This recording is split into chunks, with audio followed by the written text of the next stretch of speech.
Hello there, fellow bike riders. I just got a pair of new mountain bike shoes and I thought I would do a quick video to show you what I got and also to show you what I've been using up until this point. Also, I thought I would show you guys my way of installing the cleats on the shoes. So these are my old shoes on the right here. These are the Shimano SH-M087G. I've had these been wearing these for nearly a full 4 years, and they've served me very well. As you can see, they're pretty beat up. This one here, the right side, the sole's actually coming apart on the toe area and also a little bit on the heel there, but I can't complain. I've gotten really good use out of these. You know, I ride a lot, several times a week, do a lot of miles, so they have worked out very well. But it is time to move on to something new, and this is what I just got. These are the Shimano SH-XC61L.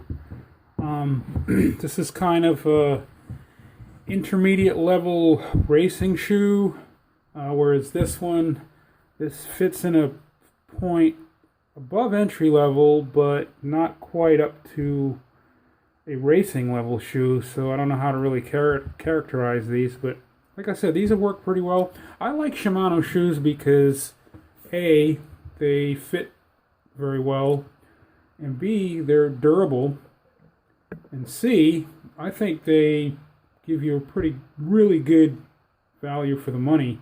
Of course, there are some really exotic, if you will, shoes available, more high-end. Also, CD is one brand that comes to name.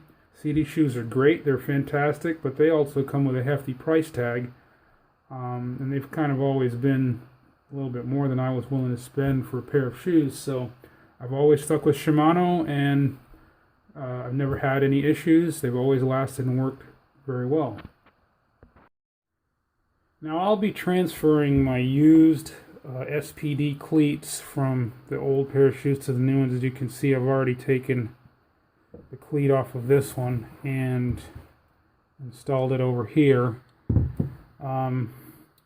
Just as a point of reference, I have a gram scale here, and I was really curious to find out what the difference in weight between these are. So I'm going to take the right side here that has the cleat on it, as well as the right side of the old one, and do a quick comparison. This one weighs in at 404 grams, which isn't too bad. That's with the cleat ready to ride. And this one weighs in at 472 grams. So, you know, roughly about 68 to 70 grams lighter with the new pair of shoes. Now, like I said just a moment ago, I've already gone ahead and removed the cleat from this shoe and installed it in the new one. So I'm going to set these aside and get to these. Now you might notice that with this one that I've already done, I've gone ahead and I took the cleat off of the left shoe, the left old shoe, and installed it onto the right new shoe.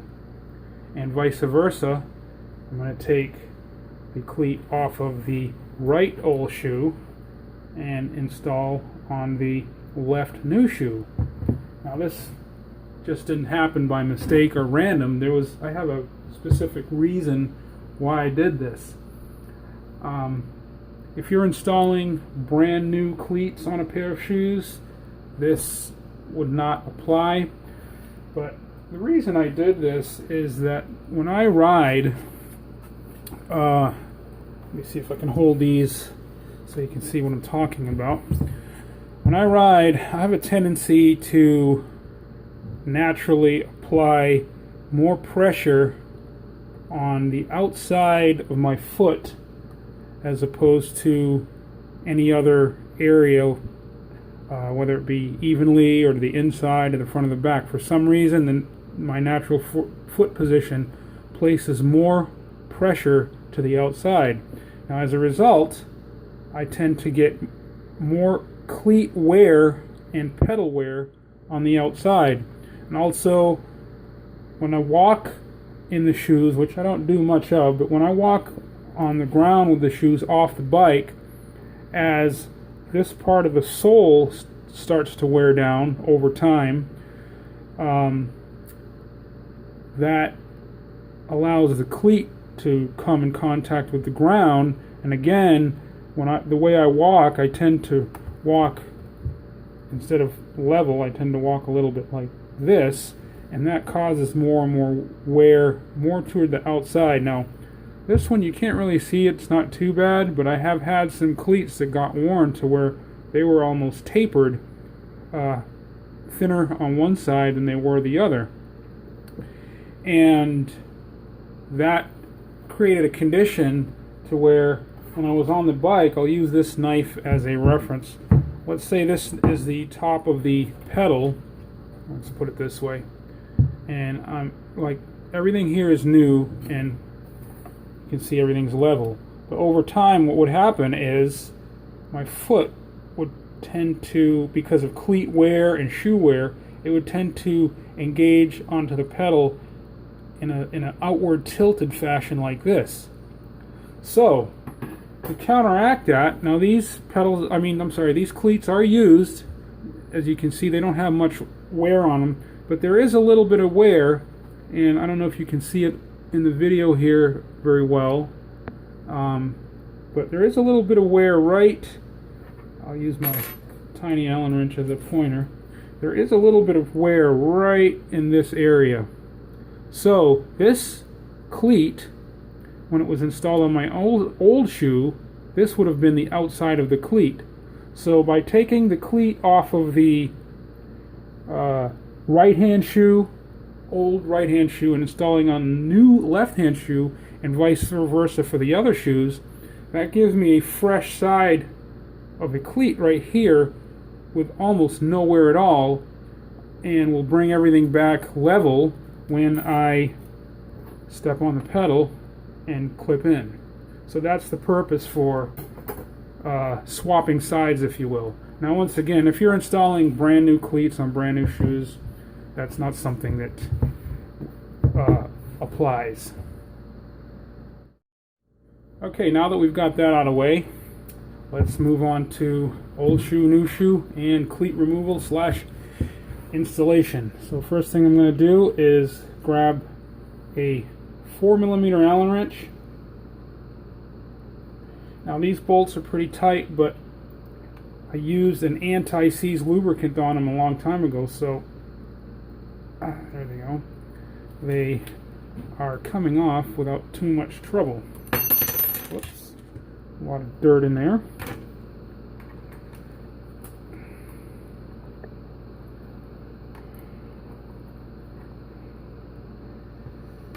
Okay, and cleat kind of gets stuck a little bit on the shoe, but it should peel right off very nicely. You can see the old indentation and pattern that was left in the old shoe. Now, next thing is what I like to do is clean everything up. So I'm going to pry this washer thing out. These can kind of get stuck. Sometimes these can get rusted in the cleat itself if you're using a Shimano cleat like this. This is a Shimano SM-SH-51, by the way. If you could, there you go. You can see that now. Pretty standard issue. Works with all Shimano SPD mountain bike pedals. So now what I'm going to do, you can take a wire brush. I don't have a wire brush handy, so I'm just going to take a knife and kind of, what you want to do is make sure there's no dirt or rust scale packed in these areas. These areas here tend to get accumulation of rust and dirt and whatnot, and also this part here, these are the points that engage with the pedal. So I'm just going to clean those out really good, but they're not bad. Also, the groove here where the washer this washer fits in. Again, wire brush is good. I don't have a wire brush handy at the moment, so I'm just going to take a utility knife and kind of just go around there to scrape out any debris and dirt and loose scale, which there isn't much on there. That's pretty good. So I will do this piece as well. Now the next thing I'm going to do, this is an anti-corrosion lubricant. I'm just going to spray just a light amount on there between my fingers and kind of coat that part. A rag. And also, not so much the whole cleat itself, but the groove that washer fits in.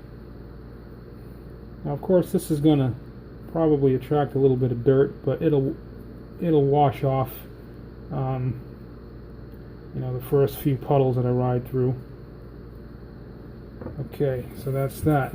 Now, these are the screws that came off of the old shoes, but I'm not gonna. They're in good shape, by the way.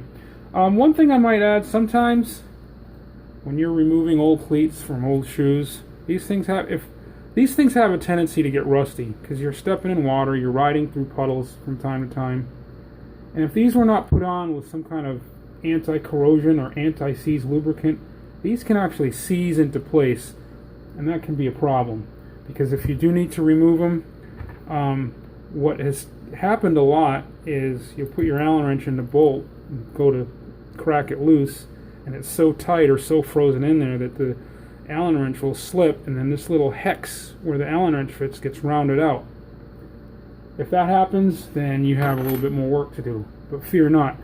You don't want to ruin, obviously, a good pair of shoes fighting with these things. What I have done is take a Dremel tool with a cutoff wheel and basically ground or cut a slot straight across the top of the screw. Now keep in mind, when you do this, you're going to be throwing the screw away and replacing it with a new one if you have to do this procedure. But I would cut a groove, a straight groove right across the top, and you may be able to get in there with a large flat-end screwdriver and crack it loose. Or if that doesn't work, you can still take a screwdriver or maybe a drift punch and put it in on one side at an angle kind of like this, like a 45-degree angle to the slot, and just whack the drift punch or the screwdriver with a hammer a few times, and usually that will work to loosen and remove a stubborn screw. But if it's been assembled as it should with an anti-corrosive, or better yet an anti-seize type lubricant, you should never have to worry about that issue. Okay, as I said a moment ago, these screws that came off the old shoes, they're in perfect condition, but I'm not going to use them because the shoes that I just bought came with some brand new ones, so why not use them? So now that's out of the way, cleat has been removed. Next step is to remove the insole, temporarily remove the insole from the new shoe. Let's get this thing opened up as much as I can and insert the threaded plate. Now this comes with the shoe itself, and if you look down in there, those are the slots. Now this has two bosses and it's kind of contoured somewhat. The protrusions face down, obviously, and the concave part goes right underneath the ball area of your foot. So I'm just going to drop that down in there like so. And next thing I'm going to do, while I hold this my finger, you'll see that that's adjustable fore and aft, and we're going to get to this in a second as far as what I believe is the best adjustment. So now what I'm going to do, I'm going to take the cleat, just kind of rest it on there, take the washer. Oh, sorry, that didn't go in well. Put the washer in the cleat, Now I'm going to take one of the screws, one of the new ones, and temporarily, just to hold everything in place,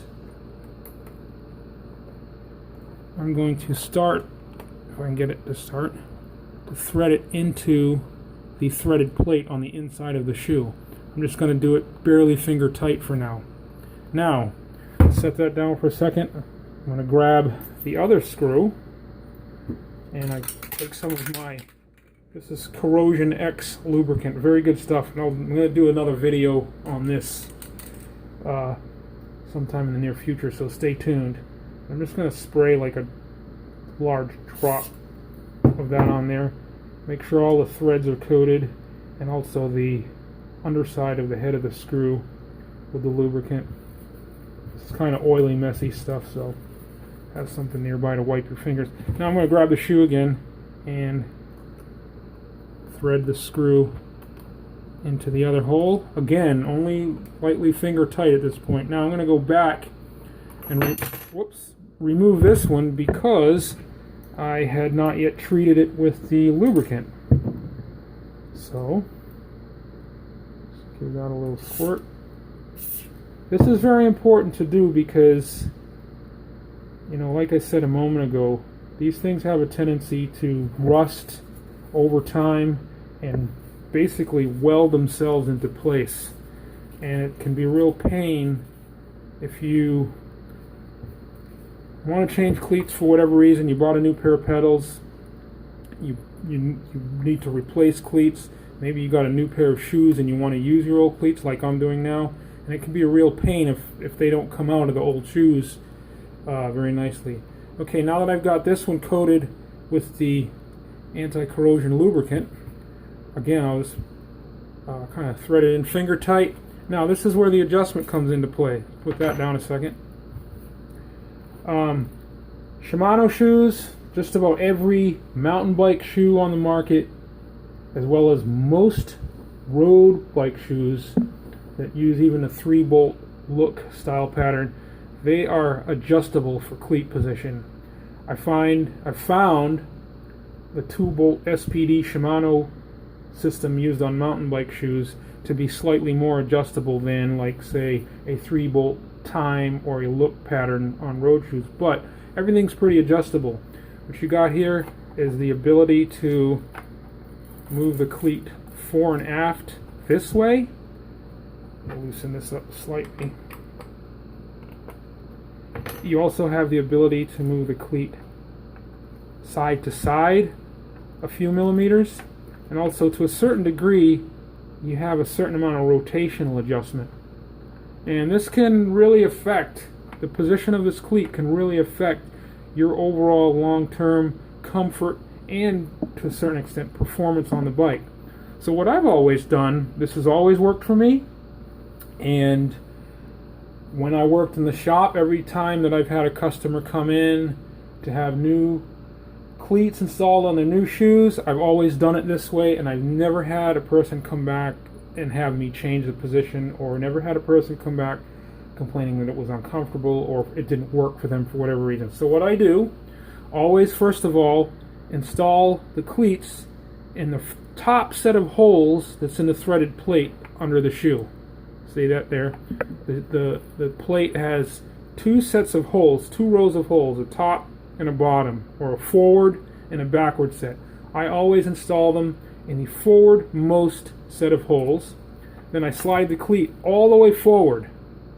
No, we're in the middle. I slide it all the way forward, and then so you're going to be riding on the ball of your foot.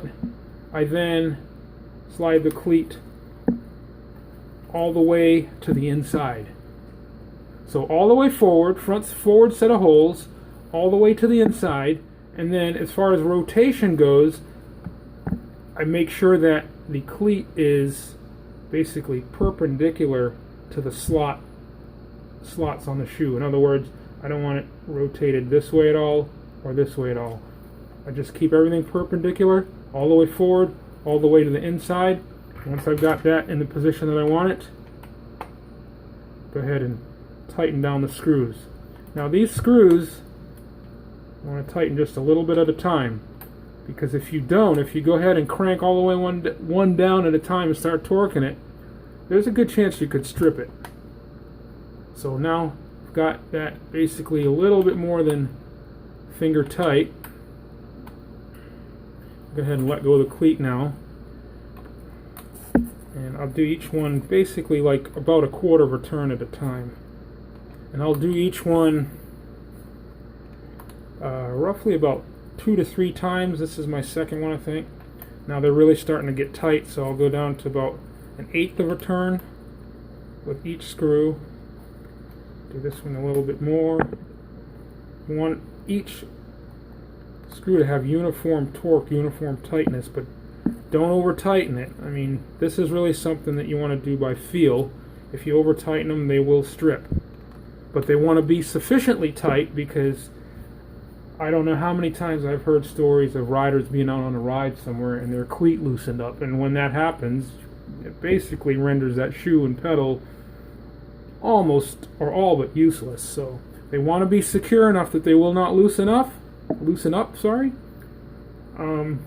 not so tight that you're going to strip stuff. So this is about right there, and that's pretty much it. It's done. At this point, I'm just going to take my rag, paper towel, what have you, wipe off the excess lubricant that I put on there, and then reinsert the insole, and these shoes are ready to go and ready to ride. This is a complete finished product. Now, one last thing, in a pinch, if you don't have a good lubricant like this, or you don't have any anti-seize, you can use grease on these bolts. It's better than nothing. Definitely don't want to assemble something like this dry with nothing on it. That's a big no-no. But you can use grease if that's all you have available.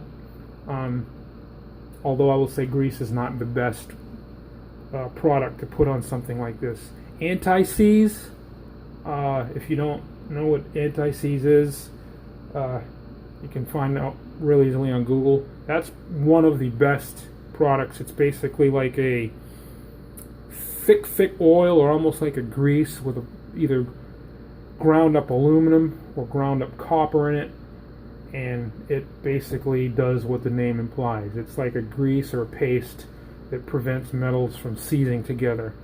This stuff here this is a new product that I'm trying out.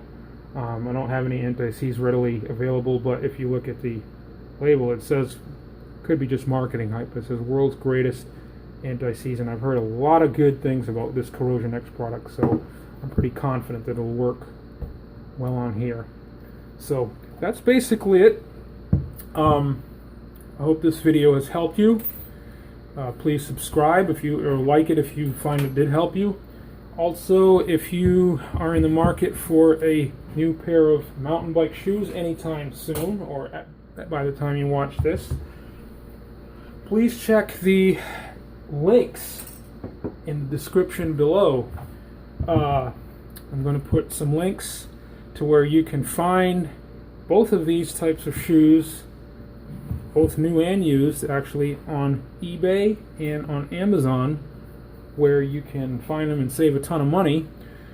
This shoe here, once again, this is the Shimano SH-M087G. It is a discontinued model, but through the eBay and Amazon channels, they are still available through certain online sellers, brand new.